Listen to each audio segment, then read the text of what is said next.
na ang School on the Air on RCEF. Kaalaman sa pagpapalayan, yamang pangkabuhayan ng Agricultural Training Institute, Regional Training Center 12. Matuto ng tama, wasto at makabagong paraan sa pagsasaka. Mapapakinggan tuwing Huwebes, alas 9 hanggang alas 10 ng umaga sa himpilan ng 95.9 Max News FM, General Santos City. Simultaneously on live stream at mapapanood sa Facebook Live ng Agricultural Training Institute, Region 12. Mga bagong kaalaman sa pagpapalayan. Dito nyo na malalaman kaalaman sa pagpapalayan. Yamang pangkabuhayan. Ang School on the Air on RCEF ay hatid ng Rice Competitiveness Enhancement Program at ATI Region 12.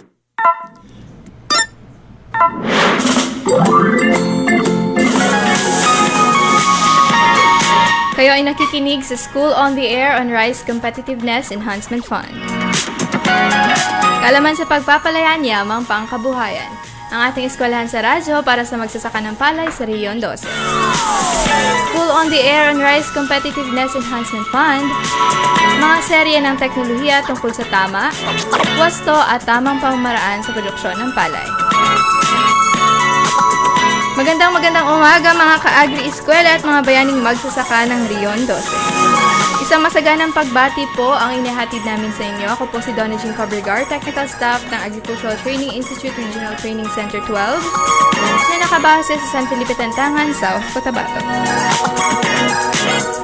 Ang School on the Air po na ito ay hatid sa atin ng Department of Agriculture, Agricultural Training Institute Regional Training Center 12, sa pamumuno ni Director Abdul Aydayan. At Rice Competitiveness Enhancement Program, headed by Engineer Mocles P. Buisan. Katuwang ang piling lokal na pamahalaan sa probinsya ng Sarangani, ang Maitum, Kiamba, Alabel, Malungon at Syudad ng General Santos. Kaya inanyayahan namin ang lahat na makinig at matuto dito sa ating Agri-Eskwela.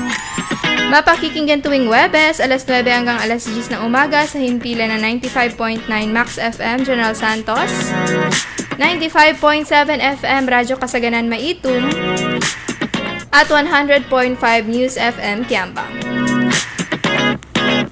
Mapanunood din tayo sa Facebook Live ng Agricultural Training Institute Regional Training Center 12.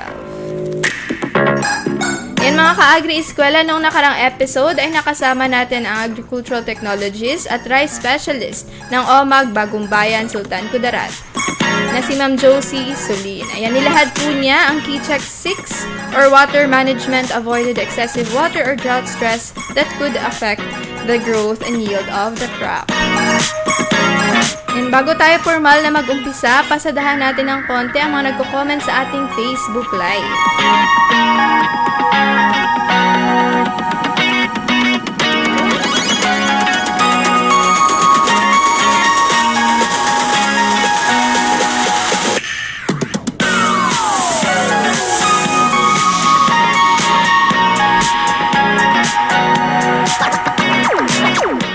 Yan, sabi ni Sir Ernesto Nomos, watching from Omag Maitum. Good morning, Ma'am Jean. Ayan, good morning din, Sir Ernie. Happy watching po.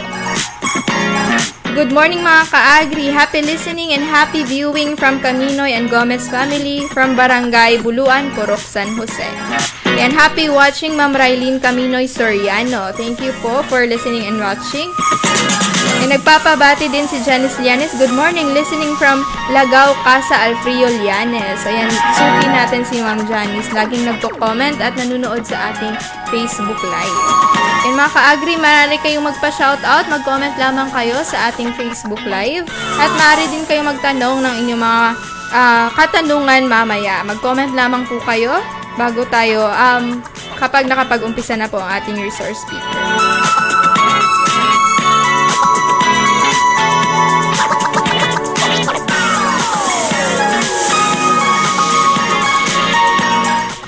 Talaga naman ang bilis ng panahon. Nasa episode 13 na tayo. Sa next 2 episodes ay magkakaroon na naman tayo ng pagsusulit. Kaya makinig na maigi ating mga ka-agri-eskwela. Kaya naman matapos nating matutunan ang Palay Check 6, alamin natin ang Palay Check 7. Ayan. Or ang Pest Management No Significant yield loss due to pests. Kasama po natin live na live ngayon ang RCEF Technical Staff at Rice Specialist, Mr. Jason V. Abang. Sir Jason, batiin po natin ang ating mga tagapakinig at tagapanood. Ayan, so isang mapagpalang umaga po sa ating lahat, lalong-lalo na sa mga enrollees natin sa probinsya ng Sarangani.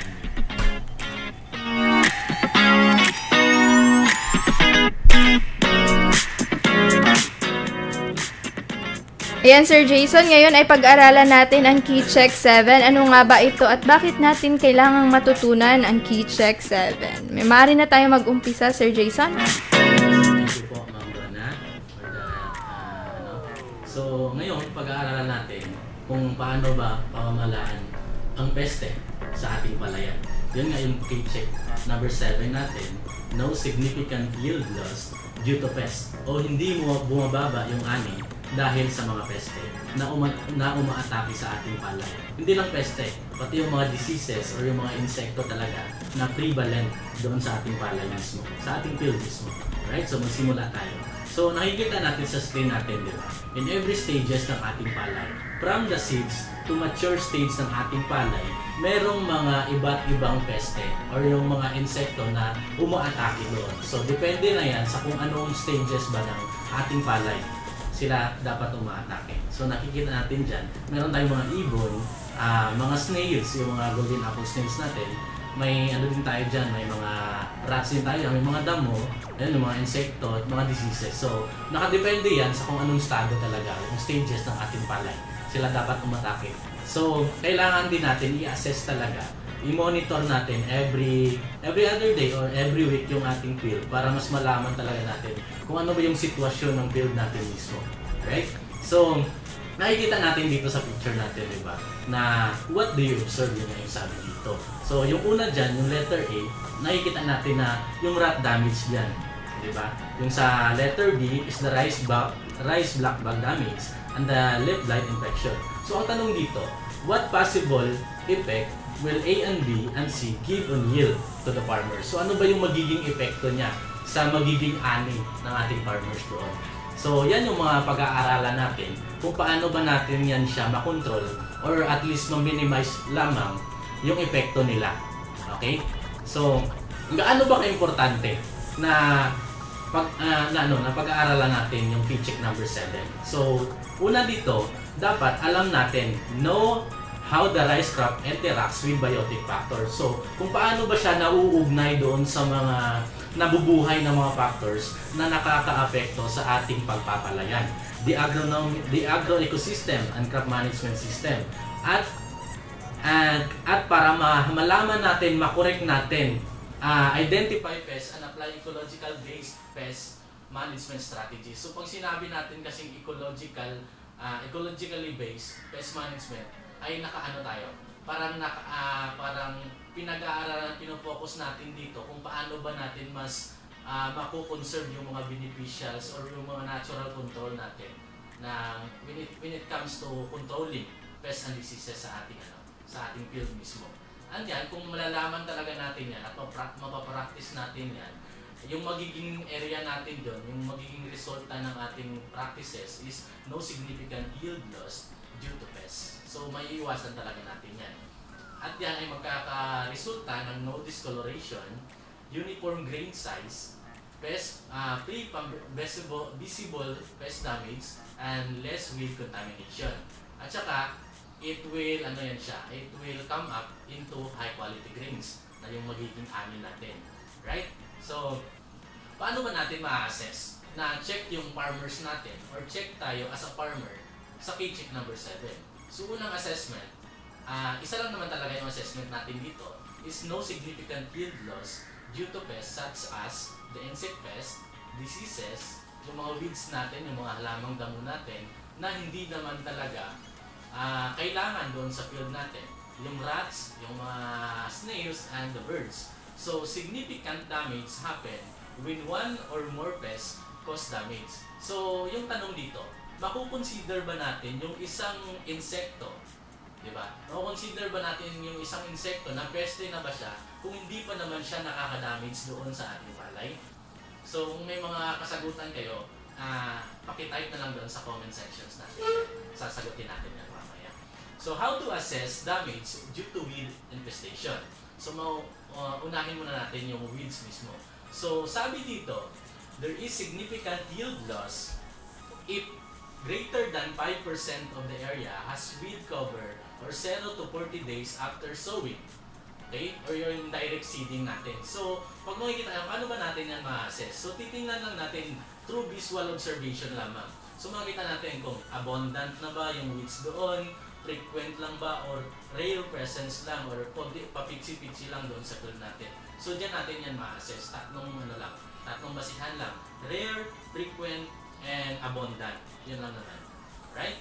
So, greater than 10% of the area has weed cover at 15 to 40 dot, or sa transplanting na naman natin to, pag more than 10% talaga, yung weeds na makikita natin doon sa area natin. So, loses na talaga yun. So, paano ba natin yan makokontrol? So, may consideration ay mamaya kung paano ba yan i-control. Okay? So, how to assess damage due to rats? Dito naman tayo sa mga daga. So, there is significant yield loss if greater than 5% of the area has damaged stealer from maximum tellering to maturity. Okay? So, sa tingin ninyo, kinakain ba ng mga daga yung mga palay natin? Or sadyang pinuputo lang nila? Right? So, yung characteristics kasi ng mga daga natin, alam naman natin yung daga natin, di ba? Mas mahaba yung mga ngipin nila sa harap. So, to avoid na mas humaba pa yan, na mas mahaba pa talaga, so parang kinakaskas nila, parang hinahasa nila yung ngipin nila para hindi masyadong humaba. Right? Kaya, may tendency na pinuputo lang talaga nila. Napapansin din ninyo sa mga bahay-bahay ninyo minsan, di ba? Yung mga kahoy na mga gamit natin doon, kung may mga daga tayo doon sa bahay natin, di ba? Na makikita natin na may mga kit-kit na talaga ng mga daga. So, yun yung mga dahilan. Saka minsan, kinakain din nila yan, di ba? Yung mga bunga na talaga, is kinakain nila. Right? Ayun, Sir Jason. So, grains pala yung kinakain nila, no? Tapos yung pinuputol nila dahil ayaw lang nilang humaba yung ngipin nila. Yes po. And then, kinakain din nila yung dealers pag yung mga yung medyo bata pa yung dealers kasi malalambot pa yung dealers ng mga palay natin. Right? So, proceed tayo. How to assess damage due to snail. Yung golden apple snail natin. So, there is significant yield loss if greater than 10% of the area has missing or snail damage seals at 14 days after transplanting or days after sowing. So, tandaan natin na pag snail talaga yung kalaban natin dito, is doon tayo sa pinaka-crucial stages, okay? Which is in early stages pa lang. Na yung seedling stages pa lang tayo, na doon dapat natin sila, dapat i-control talaga yung snail natin. Kasi pag umabot na yan sa mature stage, hindi naman nila kayang kainin yung palay natin dyan. Right? So, how to assess damage due to bird? Dito naman tayo sa bird. So, there is significant yield loss if greater than 5% of the area has panicle damage. Okay? So, in early stage lang naman natin to sila kinokontrol, di ba? Yung mga birds natin. From broadcasting kung direct seeding yung ginagamit natin, and then during harvesting or mature stage na yung palay natin, di ba? Pero may mga considerations pa din ginagamit dyan. Sa tingin ninyo, epektibo ba yung scarecrow na tinatawag natin dito? Di ba? Hindi na. Kasi nga, parang na-immune na or naging nasanay na yung mga birds natin sa mga scarecrow na nilalagay natin. Kasi every cropping na lang, yan yung mga ginagamit natin, 'di ba, sa pag-control sa kanila. And then yung mga lubid-lubid or yung mga tali na nilalagay natin sa field natin. Okay? So, how to assess damage? Dito na naman tayo sa stem borer. Ito yung pinaka-prevalent talaga na damage or peste or insekto na umaatake sa ating field. Okay? So, ayon dito, if greater than 5% egg masses na yung makikita natin sa nursery or seedbed natin, is losses na tayo dyan. So, sino na ba sa inyo nakakita ng itlog ng stem borer? So, makati yung itlog ng stem borer. So pag makita natin yan, pag masusing pagsisiyasat yung ginagawa natin doon sa field natin talaga. So makikita natin yung mga itlog ng stem borer. So pag greater than 5% na yung makikita natin, sa seedbed pa lang, okay, so loses na tayo dyan. So dito naman tayo sa early tellering. So if greater than 30% na yung dead heart, okay, or may damage na talaga na pinasukan na talaga. Yung dead heart kasi is pinasukan na yan ng stem borer. Yung larvae talaga ng stem borer is pumasok na doon sa stem ng ating palay at yan yung kinakain niya yung loob ng ating ng ating stem. It can cause into dead heart at saka whiteheads. Kasi yung whiteheads from the dead heart to whiteheads, walang laman na yung palay natin diyan. Is puti-puti na lang, okay? Unpeeled grain na natin dyan, okay? So, dito na naman tayo sa med and max tellering o to early panicle initiation. If greater than 1 egg masses na yung makikita natin sa 1 metro kwadrado ng ating palay, loses na din tayo. And then, greater than 20% whiteheads yung makikita natin sa flowering to maturity, loses na din tayo. So, bakit kinonsider nila na 20% pataas? So, pag sinabi ba nating 16 to 18% or 19%, hindi pa ba yan loses? Sa tingin ninyo?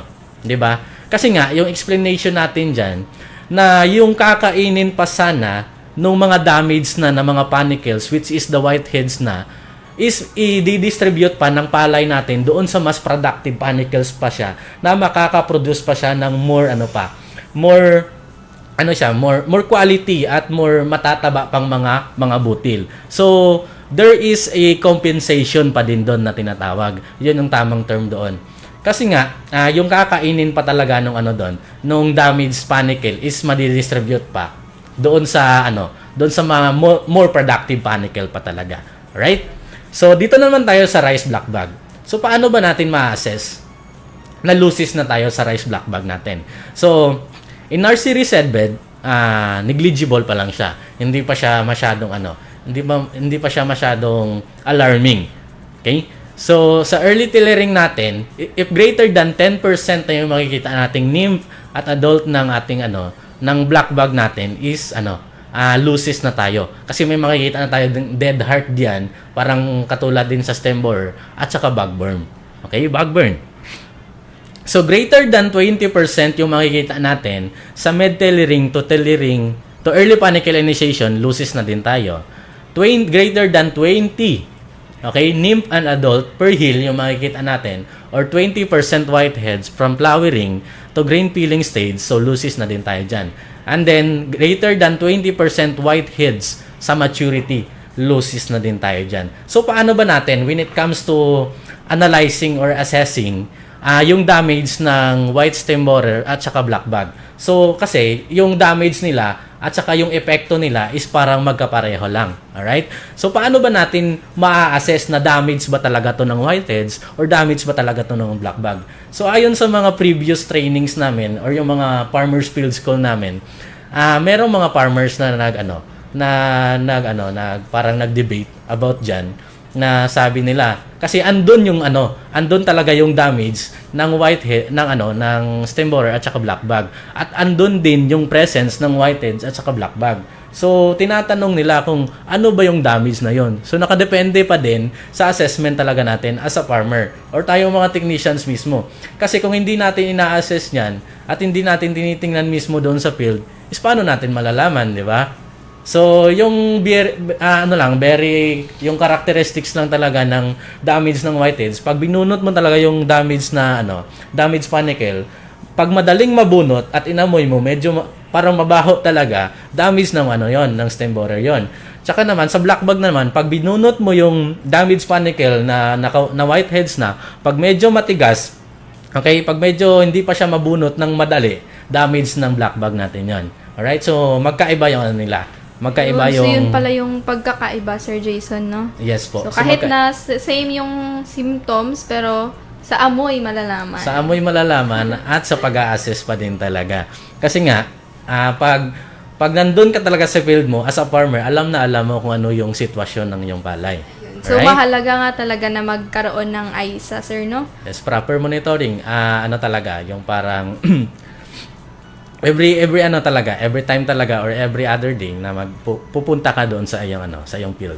Okay, so proceed tayo. How to assess damage due to insect pest yung ating brown whiteback plant hopper, right? So in seedbed, negligible pa lang siya kasi hindi pa siya masyadong And then 25 greater than 25 all stages of insect per hill sa early tillering natin. Pag makita natin 'yan doon sa tiller natin, sa stem natin mismo kasi diyan sila parati yan, marami yan sila. So loses na tayo diyan. And then greater than 50 all stages of insect per hill from mid tillering to flowering, so loses na din tayo diyan. Greater than 100 all stages of insect per hill sa milk stage and maturity natin, loses na din tayo dyan. So, malalaman natin yan mamaya kung paano ba yan sila i-control natin. Alright? So, dito naman tayo sa rice bugs. So, negligible siya sa nursery seedbed natin to early panicle initiation. Kasi nga, pag sinabi nating rice bug, saan lang ba sila umaatake? Diba? So, i-consider din natin yung stages ng ating palay. So, pag sinabi kasi nating rice bug, iba, or yung mga rice bugs natin, ay umatake lang sila during milking stage. Kasi dyan lang sila kumakain. Sinisip-sip nila yung malagatas-gatas na laman ng ating palay. Okay? Kasi pag umabot na yan sa mature stage na, or yung dough stage na, kasi medyo matigas na yung palay natin dyan, or yung butil ng palay natin dyan, is hindi na nila kayang i-penetrate yung kanilang nguso dyan sa loob ng ating ng ating panicle, di ba? So medyo matigas na. So yun nga, yung sabi ko kanina na consider natin yung assessment natin sa stages ng ating palay at kung paano natin i-control yung mga peste na umatake doon, di ba? So kung meron na ba tayong mga rice bug doon sa early stage ng ating palay, like for example during tillering to early panicle initiation, wala pa naman silang kakainin doon, di ba? So, ano yung magiging consideration natin doon? So, ayon dyan is, parang sabi nila, bumibisita pa lang yung rice bug natin doon, nagmo-monitor sila kung kailan ba magiging milking stage yung ating palay, tsaka doon sila babalik at aatake. Right? So, dito naman tayo sa mga diseases natin. Sa rice blast. So, alam niyo naman siguro kung ano yung rice blast, di ba? As a farmer, yung mga medyo matamatang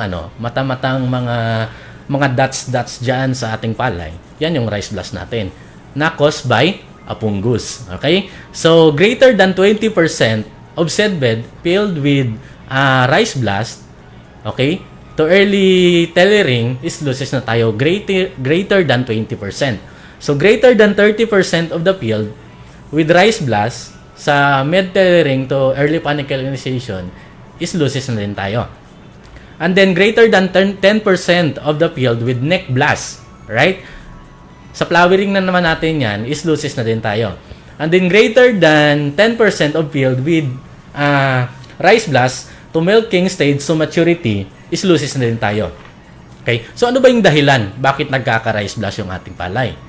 Diba? So nakadepende pa din 'yan sa sistema ng ating environment, sa ating climate na nakaka-trigger na magkaroon ng diseases doon sa ating palay. So paano ba natin 'to i-control? Pag sinabi kasi nating rice blast, yung blast, okay? Pag sinabi nating blast, using the cultural control which is the water management, pag blast kasi dapat patubigan natin 'yan, okay? Magkaiba kasi yung epekto ng blast tsaka sa blight. So, pag blast, patubigan natin, okay, para makontrol natin. So, pag blight naman, drain natin yung ating field para makontrol natin using the water management ng ating palay. Right? So, dito tayo sa sheath blight. Okay? So, yung nga sabi ko kanina, yung blast is caused by a fungus and then yung blight naman is caused by a bacteria.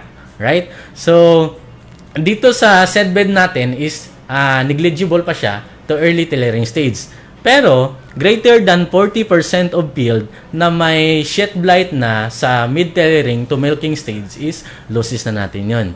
And then, greater than 40% of field na may sheath blight na, okay, to grain failing stage to maturity is loses na natin yon. Right? So, yun yung sabi ko kanina.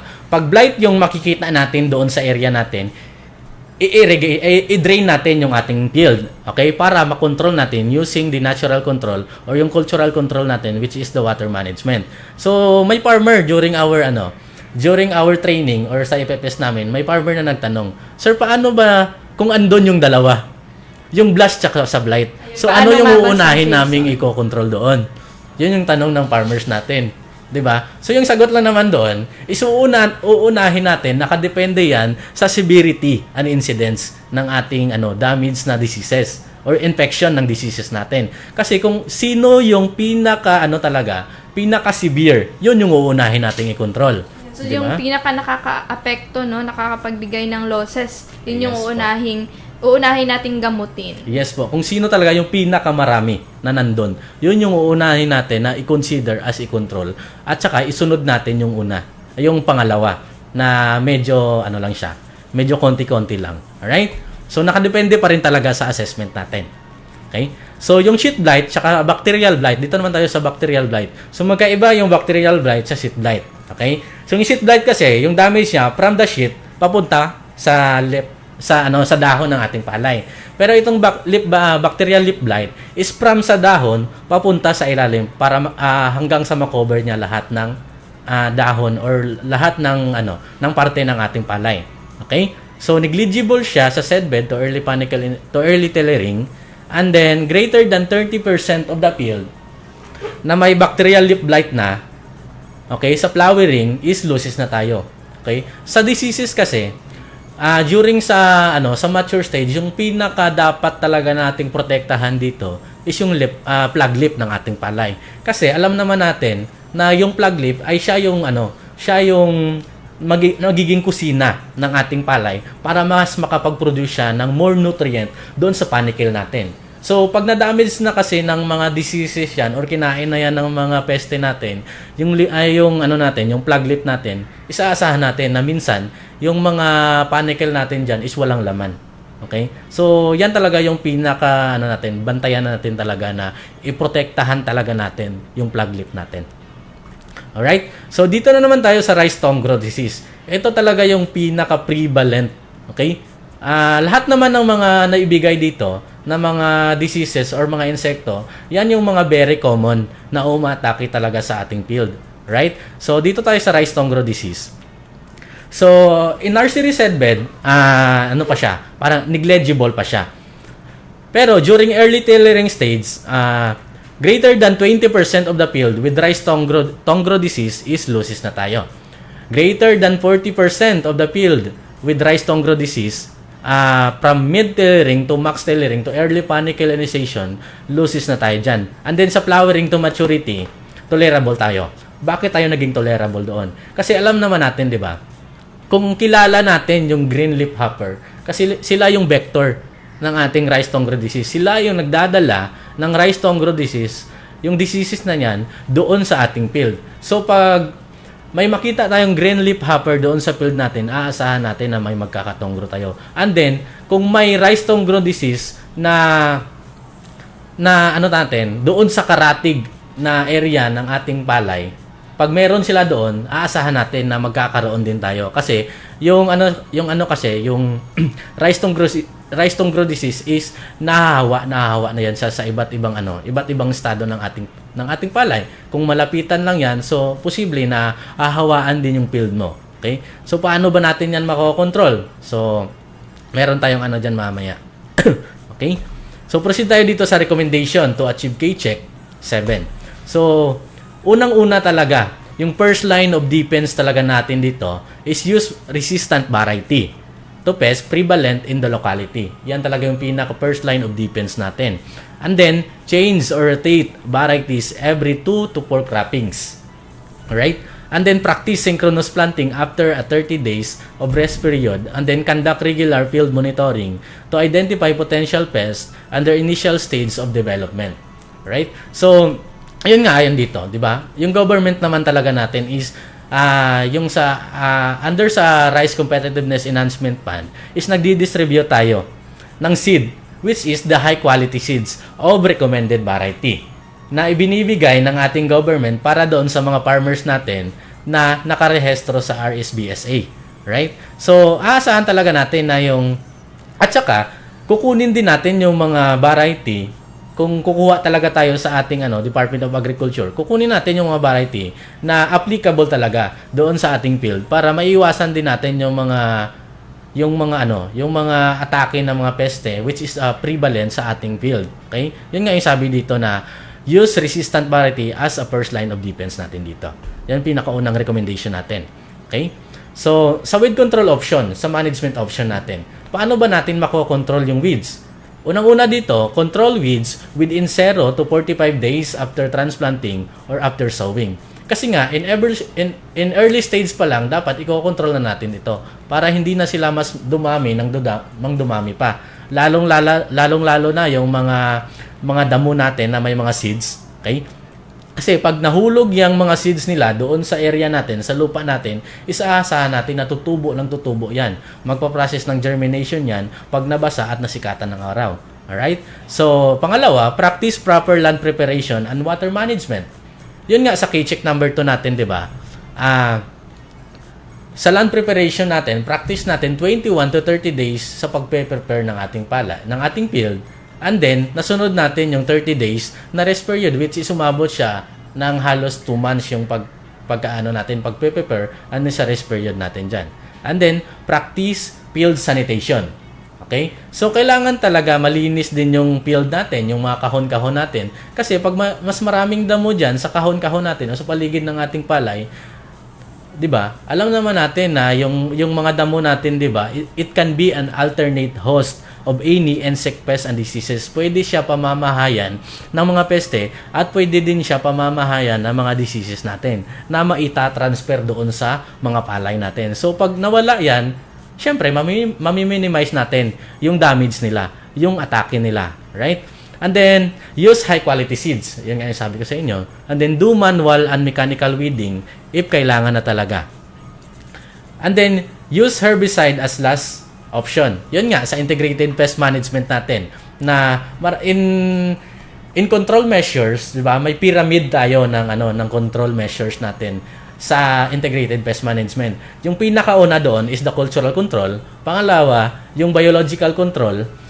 Pangatlo, the physical and mechanical control. And then, yung pinakahuli talaga natin is the chemical control.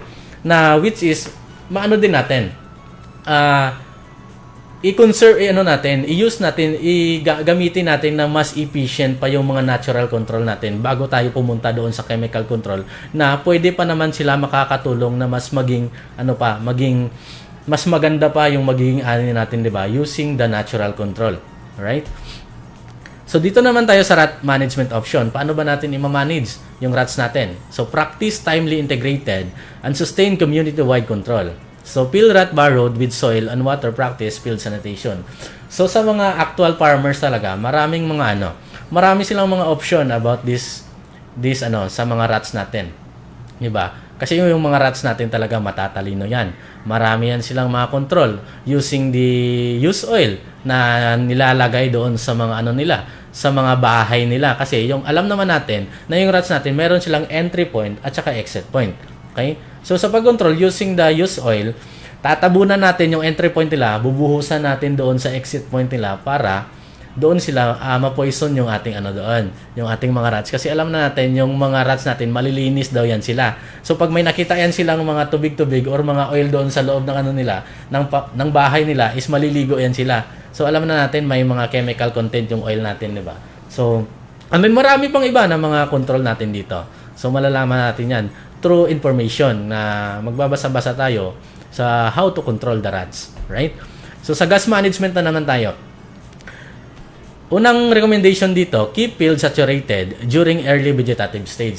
So, alam naman natin, during early stage naman talaga, umaatake itong mga gas natin. Pero, i-control pa rin natin sila during the mature stage. Kasi nga, yung dami nila yung kinukonsider natin dito. Right?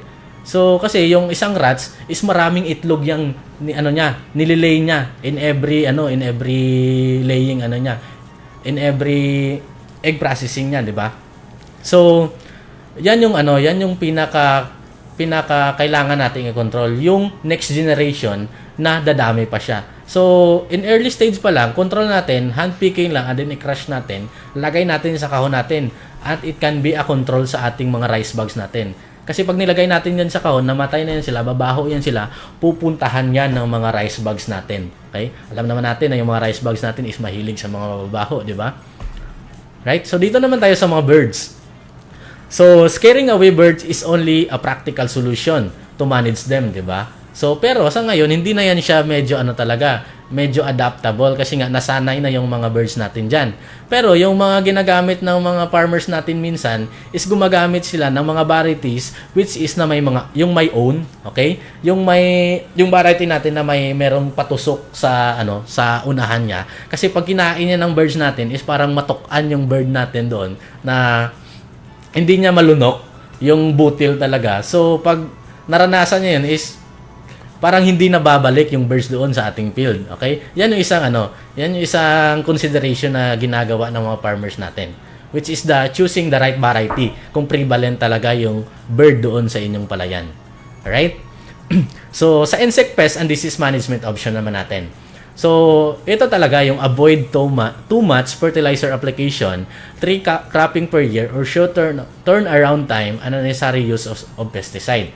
Okay? So, alam mo naman natin, 'di ba, na yung mga peste at sa mga diseases natin, pag sobrang matataba at malalambot yung ating palay o yung dahon at saka stem ng ating palay, is talagang very prone yan sila sa mga insect and diseases. So, avoid natin. I-supply lang natin yung pinakakailangan na fertilizer natin. Okay? Doon sa ating palay. So, insect pests do not spray against defoliator within the first 30 days to 40 days after transplanting. So, ano ba yung mga defoliators? Yan yung mga insekto natin na kumakain ng dahon ng palay natin. So, iiwasan natin yan. In early stage pa lang, iiwasan natin lang considering na there is always a compensation within the early stage ng ating palay. 0 to 30 days. Kasi pag kinain ng mga defoliators yan, yung dahon natin, pag kinain niya yan, so aasahan natin na may tutubo pang ibang dahon, may tutubo pang ibang tillers, okay, during the early stage na hindi pa nakaabot doon sa maximum tillering. Okay? There's always a compensation during the early stage. So hahayaan natin yan na hindi na natin sila kailangan isprayhan ng mga chemicals. Okay? Sa diseases naman, diagnose correctly and practice field sanitation and synchronous planting. Yan lang naman talaga yung pinakamagandang paraan na dapat nating gawin sa pagkontrol ng mga diseases using the correct diagnosing and monitoring doon sa ating field. Right? So, proceed tayo sa input, output, outcome. Okay? So, yung magiging input natin dito, use varieties resistant to pests in the locality. Right? So, yan talaga yung pinaka-first line of defense natin dito.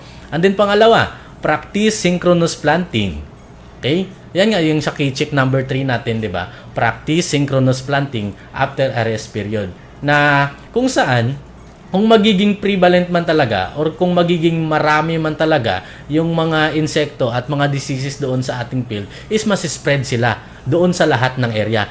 Na hindi lang nakapokus doon talaga sa iyong area, di ba? Na kung doon lang talaga sila mismo is lahat ng mga lahat ng mga tanim mo doon is doon lang talaga. Yun lang yung kakainin nila at i-infect nila, 'di ba? And then conduct regular field monitoring. Yan yung pinakamaganda talaga as a farmer na kinakandak natin, regular monitoring and proper assessment ng palay natin, 'di ba? Kasi diyan natin malalaman na kung ano ba yung sitwasyon talaga ng ating palay. Kasi as a farmer, kailangan natin gawin ito. As a farmer, kailangan natin maging isang researcher or maging isang scientist na study tayo na kung ano pa ba yung mga pwede pa nating gawin sa pag-control at pag-minimize ng mga damage at infection ng ating mga diseases. So, magiging output natin dito, no significant yield loss due to pests. 'Di ba? Alam naman natin na yung naging output natin dito is yan yung key check statement natin, 'di ba? Na no significant yield loss due to pests, and then no significant damage due to pests, and then minimize the use of pesticides as the IPM concept and principles natin dito. And then yung magiging outcome natin dito, grow good grain quality, reduce yield loss, reduce production costs, minimal damage sa environment, and men's health. So, paano natin masasabi na pag nasunod talaga natin yung key check number 7, nagawa natin lahat ng mga recommendation, nasunod natin yung mga assessment niya at importance niya, bakit siya maging minimal damage sa environment. So knowing na pag high quality seeds yung gamit natin at saka recommended variety, resistant variety sa lahat ng mga prevalent pests and diseases doon sa ating palay, di ba? Less chemicals yung i-apply natin. So less contamination doon sa ating field, doon sa ating lupa, and less din natin yung climate change doon, which is pollution. Alright? And then, minimize din natin yung application natin ng fertilizers. 'Di ba? Which is can cause to volatilization. Nagka-cause din ng ano 'yan, ng climate change yan sa ating ano, 'di ba? Sa ating environment. Alright? So, ayun nga, in one's health, in men's health din. Na pag hindi natin pinopromote yung spraying or chemical spraying doon sa ating field. Alam naman natin yung mga labor natin minsan, 'di ba? Na sila talaga yung pinaka nandun sa field natin na nag-spray ng mga chemicals. So nalalanghap nila lahat ng mga chemicals doon, 'di ba? And then sa mga kinakain din natin, pinoproduce nating palay, 'di ba? So pag nasprayan natin yan ng mga chemicals, syempre papasok yan doon sa ating mismo, sa ating butil mismo, 'di ba? So pag kinain natin diyan, may epekto din yan. May disadvantage effect din yan sa ating pangangatawan. Right?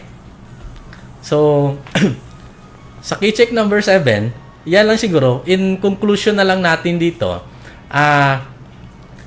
kailangan talaga natin proper monitoring and assessment talaga when it comes to controlling management consideration sa ating mga pananim. Proper monitoring assessment doon sa ating palay na para malaman natin proper stages ng ating palay at proper stages ng ating insekto. Kasi nga alam naman natin, 'di ba, when it comes to stem borer, ano lang ba yung pinaka-damageable stage ng stem borer, which is the larvae, 'di ba? Kasi sila yung kumakain ng mga parte ng ating palay doon sa stem natin. Yung mga adult stem borer, hindi naman sila damageable, 'di ba? Kasi nga yung babantayan naman natin doon sa adult na mga stem borer natin doon is yung magiging itlog nila for the next generation. So, pag may nakita na ba tayong itlog doon sa pag marami na talaga yung stem borer natin doon sa field natin, na marami na ding itlog, so paano ba natin yan siya i-control? Na kung wala na talaga tayong magagawa, nagamit na natin lahat ng cultural to physical control, biological control is wala pa din. So, syempre mag-spray na tayo, 'di ba? Pero kailan tayo mag-spray? Kailangan natin sila i-control. So using yung itlog ng ating mga stem borer, pag nag-apply tayo ng biological control, which is the trichogramma, di ba? So mag-iikot tayo doon sa field natin, kukuha tayo ng sample egg ng stem borer natin or kahit mga 10 to 20 eggs ng ating stem borer, ilalagay natin yan sa baso na which is transparent siya para makita natin. Okay? O observe natin yan, di ba? So, pag nag-hatch na yung itlog natin, pag nag-hatch siya at lumabas is yung parasite, which is yung in-apply nating trichogramma, so hindi na natin kailangan mag-spray, di ba? Kasi na-parasite na lahat ng itlog. Pero, once kung lumabas is yung larvae ng stem borer natin, yan na yung hudyat na pwede na tayo mag-spray.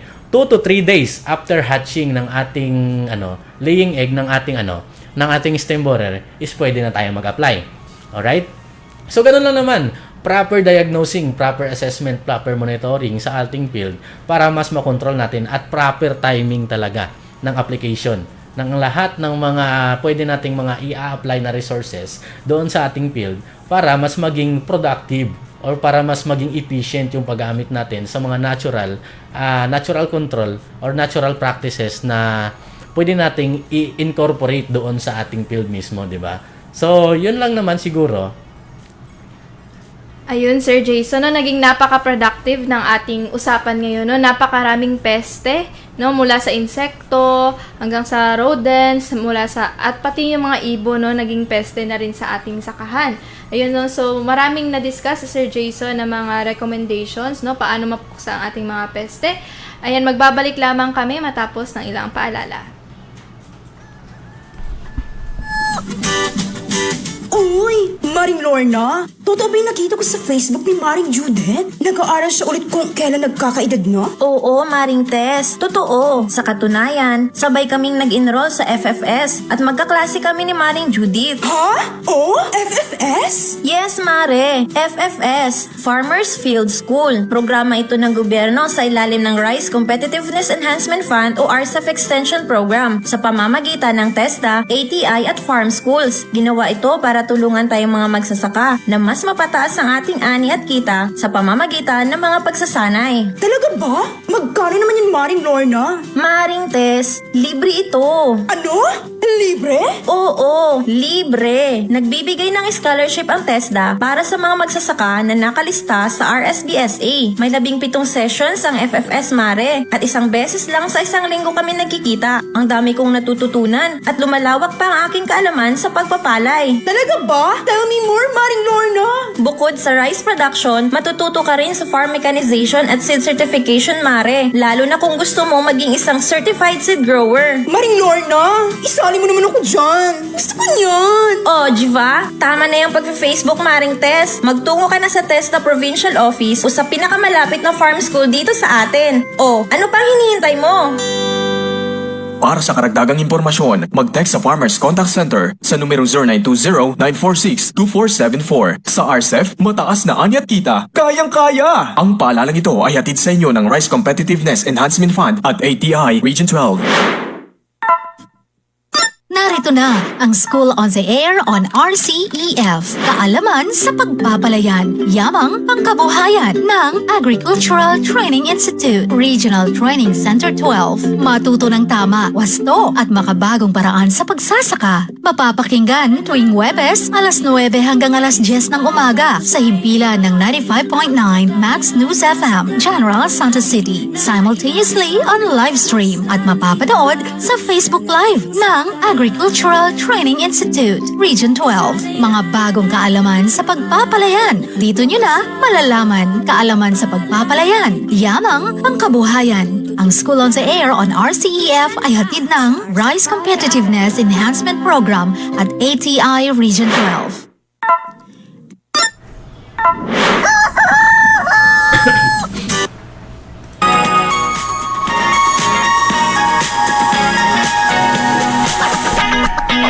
Yan, tayo po ay nagbabalik sa ating School on the Air on Rice Competitiveness Enhancement Fund. Kasama pa rin po natin ngayon ang technical staff at rice specialist ng ATI 12, Sir Jason Apang. And Sir Jason, ano nga ba ang iyong huling mensahe sa ating mga tagapakinig at tagapanood? Ayan, so sa nagbabalik, maraming salamat po, Ma'am Donna. So, huling mensahe lang naman sa mga farmers natin na pagpatuloy lang natin yung pagpa-farm natin kasi diyan tayo nabubuhay, di ba? Yan yung rice, yung staple food natin dito sa ating bansa. So, ayun nga, sa programa ng RCEF, which is the Rice Competitiveness Enhancement Fund, na pinopromote natin sa government na maging competitive tayo when it comes to producing rice in the Philippines. Kasi nga, huwag tayong umasa doon sa imported rice na pinapasok natin dito sa ating bansa, di ba? So maging competitive tayo in terms of production rice para why not maging din tayo, maging producers din tayo ng rice natin na pwedeng i-export doon sa ibang bansa, di ba? And then i-promote natin yung local rice natin na yan yung i-consume natin, di ba? Na pag makaproduce tayo ng high quality na binhi, na pag nagtanim talaga tayo ng high quality na binhi, siyempre makakaproduce tayo ng high quality na binhi with proper yung mga practices natin, na magagandang practices natin, which is the palay check system na pinopromote ng government natin, new innovation and strategies sa pagpapalayan, right? So as a farmer, kailangan nating maging masiyasat, na mas maging informative talaga when it comes to rice production para mas makapag-produce tayo ng more productive quality and quantity rice na produce natin. Right? So sa mga SOA enrollees natin, patuloy lang tayong makinig at matuto sa mga ibinabahagi ng mga resource person natin dito sa School on the Air. Kasi dito din natin malalaman minsan yung mga bagong mga teknolohiya at strategiya sa pagsasaka. Right? So, yun lang naman po siguro. At isang mapagpalang umaga po sa ating lahat. God bless us all. Thank you. Ayan, maraming salamat Sir Jason, no? Napakaganda ng huling mensahe ni Sir Jason. Ayan, basahin ko po muna ang mga nagpapa-shoutout sa ating Facebook Live. Yan sabi ni Rosary Silvido, good morning po, watching from Bagumbayan, Sultan Kudarat. Shout out to Jensen Soa Farmers. Shout out to our gwapong Pek, Hernando Palak Ramirez. Sabi ni May Red. Ayan, nagpapa-shoutout si Ma'am May kay Sir Nandoy. Ayan, sabi naman ni Ivy Sampayan Solomon, good morning ma'am, shout out po kami dito sa Kitayan Daku, Poblasyon, Malungon, group watching, Ivy Solomon, Joylyn Cordero, Ara May Rudy, Elizabeth Solomon, Vivian Solomon, Ami Baldera, Aurelia Manaba, Danily Umaya, Rosa Cordero, Elisa Solomon, Estelita Solomon, salamat po. Ayan, no? So, napakarami, no? Pamilya ata sila nag-group listening. Thank you po sa pakikinig. Shout out sa mga kaklase ko sa SOA dito sa Badtasan at sa mababait naming IPM Coordinator, Ma'am Onel. Sabi ni Ma'am Merlita Kagiowa Gapas. Ayan, thank you po for watching, Ma'am. Ayan, nagpapa-shoutout din si Ma'am Onel. Hello po, group listening here, SOA Kiamba Group. Ayan, thank you so much, Ma'am Onel. Nagpapa-shoutout din si LV Castro sa lahat ng Rice Specialist Batch 13, Region 12. Yun, hello po, watching from Tantangan, sabi ni Daniel Cancy. And happy watching, Danny. Thank you for watching. Shoutout sa mga ka-agri natin from Barangay Baluan, Purok, San Jose, sabi ni Ma'am Ralyn Caminoy Soriano. Nagpapa-shoutout din si Oliver Colamar Garcia sa Kabay IA ng Mahay Maitum. Good morning, watching from Casalagao, Bailon, Pet Cobrero, Berto Apurada, Caster Angelada, Glaceria Blunes Dexter. Ayan. Thank you so much po sa lahat na nag-group listening at group watching.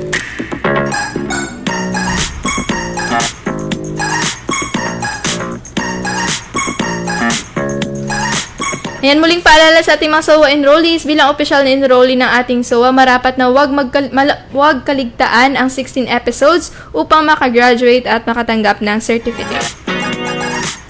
Sumali rin sa ating official Facebook group page. Hanapin lamang ang 2023 SOA RCEF, kalaman sa pagpapalayan yamang pangkabuhayan.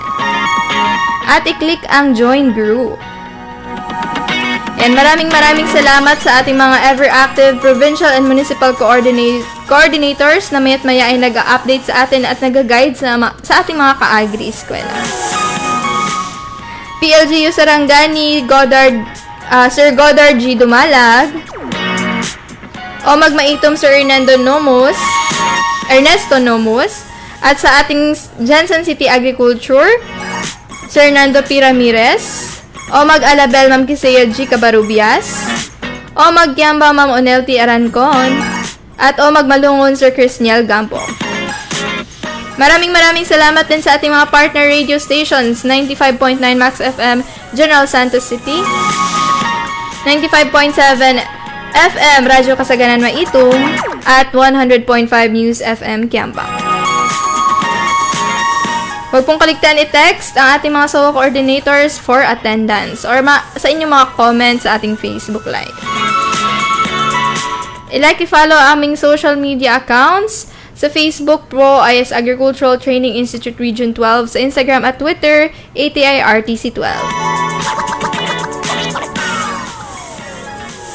Sa ngalan po ng aming National ATI Director, Engineer Melin Coter, Assistant Director Antonieta J. Arceo, ISDOIC Chief Sir Joven C. Kalasagsag, at ang aming ever-active Center Director Abdul Aidayaan, ARSA Focal Person Engineer Muklas P. Buwisan, na sa tingin namin ay pauwi na dito sa Pilipinas mula sa China. Ayan, have a safe flight, Sir Mox.